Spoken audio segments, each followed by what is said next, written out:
Magandang araw naman sa ating mga kapwa hunters at sa mga mahilig sa airgun.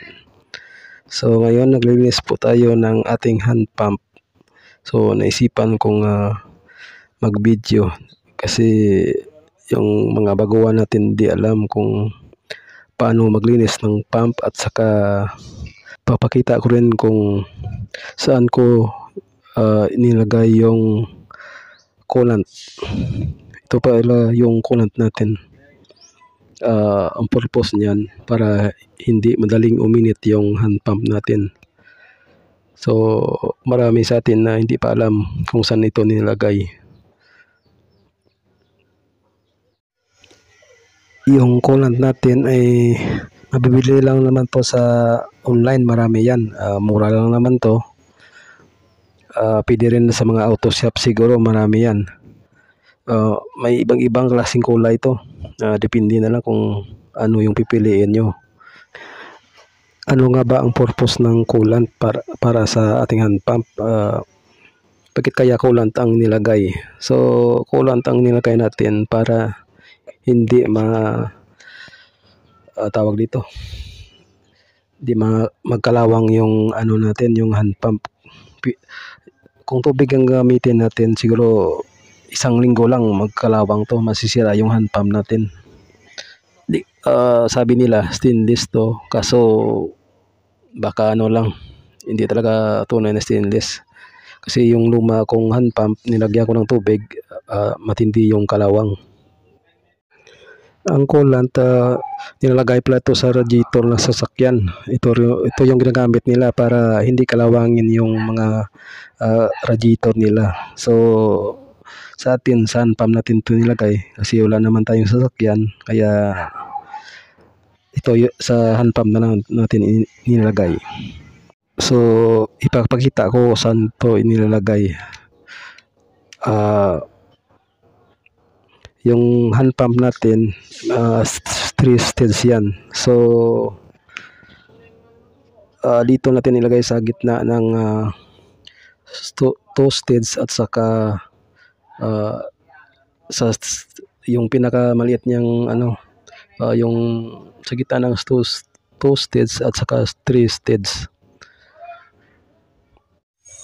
So i-assemble natin yung hand pump natin at saka lagyan ng coolant.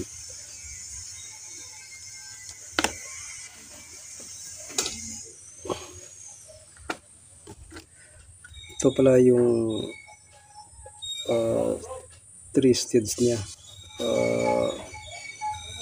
Ano pa to, stock, iba yung papansin ko, yung kanyang 3 stage piston, magkaiba sa nabili ko.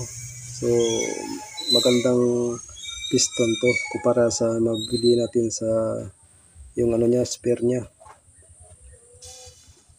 Ito yung nabili kong piston na yung sabi kong magkaiba. Ito may spring to, yung nasa yung dala niya na sa bago talaga, wala. Ito nakita nyo may spring. Ito yung nabili ko na pang spare ko. So mas matibay yung ganitong style na hindi kita ito.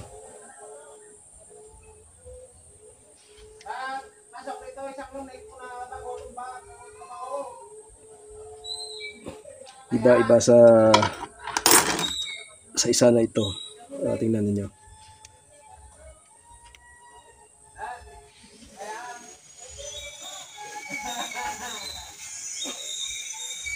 Okay rin ganitong piston. Pero alam ko mas matibay yung isa. So ilagay na natin.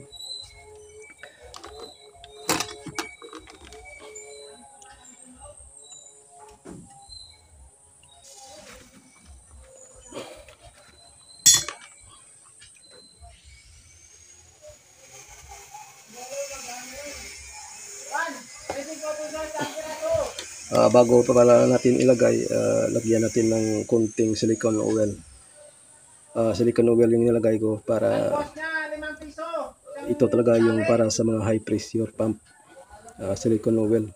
Kung ordinary yung oil lang, baka magkaroon ng spark kasi umiinit yung hand pump natin.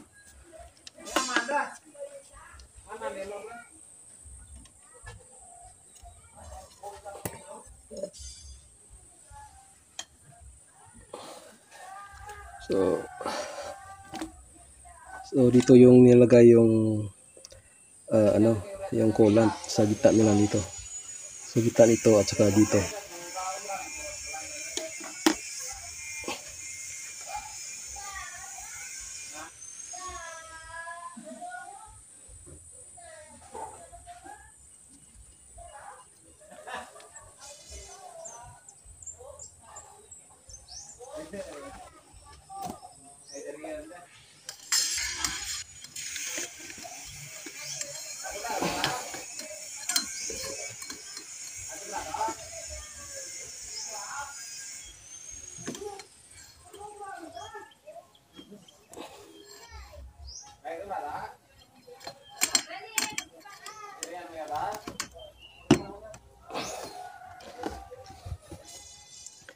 So may uring rin yan dito sa banda.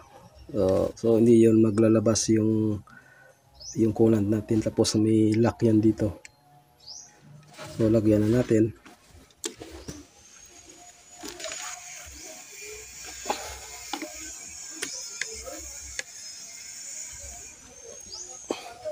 So dito natin ilagay yan sa gitna ng maliit na yon, sa gitna ng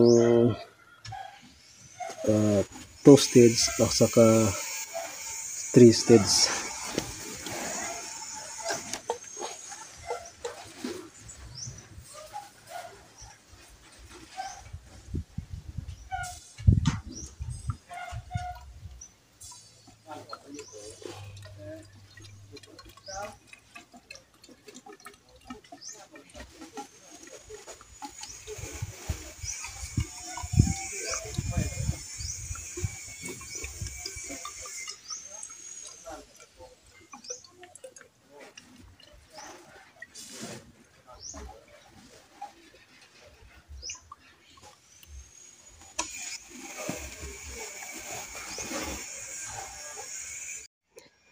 Ito yung lock ng ating hand pump. Ito yung magla-lock sa gitna nito.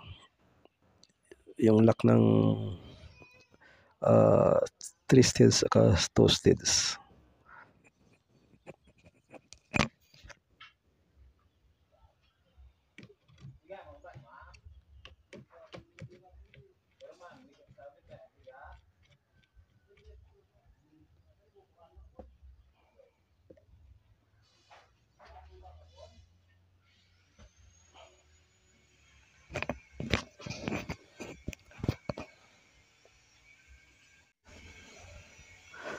So hanggang dito na lang yung video natin. Sana may natutunan kayo ngayon. Maraming salamat sa panonood, at saka sa hindi pa nag-subscribe sa ating channel, paki-subscribe na at paki-pinduti na rin yung icon bell. Maraming salamat sa inyo. Happy hunting sa ating lahat. Thanks for watching.